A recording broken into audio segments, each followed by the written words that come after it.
স্ক্রিনে দেখানো এই পিতলের কলটিকে বন্ধুর সাথে বাজি ধরে 20,000 টাকায় বিক্রি করে দিয়েছে এক কারিগর।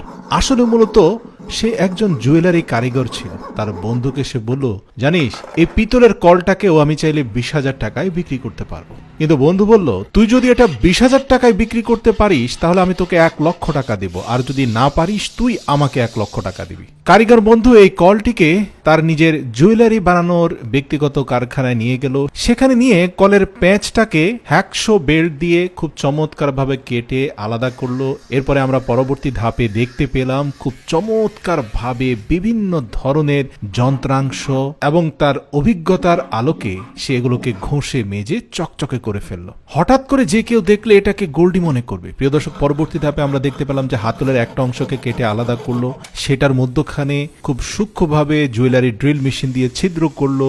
আরো কিছু সূক্ষ্ম এবং নিখুঁত অত্যাধুনিক যন্ত্রাংশের ব্যবহার করে বিভিন্ন ধরনের স্পিনিং মেশিনের সাথে অ্যাডজাস্ট করে তার হাতে থাকা সূক্ষ্ম ডায়মন্ডের রেজার দিয়ে সেটাকে তার কাঙ্ক্ষিত শেপে নিয়ে আসলো। প্রিয় দর্শক, দেখতে পাচ্ছেন কতটা চকচকে ঝকঝকে একটা কিউবিক আকৃতি ধারণ করেছে এবং সেটাকে আবার সূক্ষ্ম ড্রিল দিয়ে ভেতরের দিকটাকে খুব স্মুথলি কাট করলো। সেটাকে একটা স্ক্রুর সাহায্যে এসএস এর ডিভাইসের সাথে সংযুক্ত করলো। প্রিয় দর্শক, আপনি প্রতিটা কাজ যদি খুব সূক্ষ্মভাবে লক্ষ্য করেন আপনি দেখতে পাবেন যে শারওয়াশ নামক এই জুয়েলারি কারিগর খুব সূক্ষ্ম এবং দক্ষতার সাথে সে একটা রিং তৈরি করতে চাচ্ছে, যেটা মূলত পিতল দিয়ে তৈরি হবে। এবং এই হ্যান্ডমেড রিংটা এতটাই অ্যাস্থেটিক হবে কারণ সে জানে কিভাবে চমৎকার একটা রিং পিতল থেকে তৈরি করতে হয়। প্রিয় দর্শক, রিংটার এখানেই সমাপ্তি নয়। আপনারা দেখতে পাচ্ছেন রিং এর হোল সারফেসের মধ্যে কিছু ছিদ্র করা হচ্ছে এবং সেটার চূড়ান্ত উদ্দেশ্য হচ্ছে সেখানে কিছু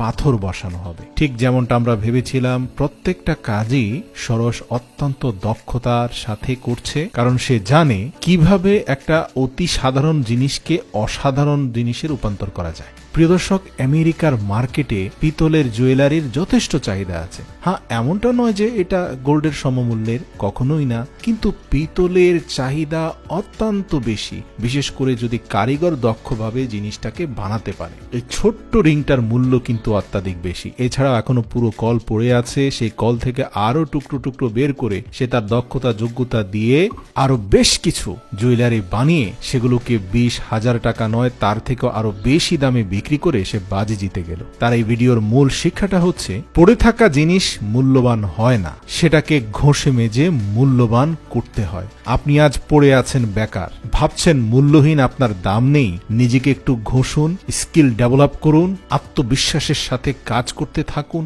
2 দিন পরে বুঝতে পারবেন যে আপনি নিজেকেই বলেছিলেন মূল্যহীন, আজ আপনি কতটা মূল্যবান হয়ে গিয়েছেন। বিনীত অনুরোধ করছি, আপনার প্রিয়জনদের অনুপ্রেরণা দিতে অবশ্যই এই ভিডিওটি তাদেরকে ট্যাগ করুন অথবা শেয়ার করুন।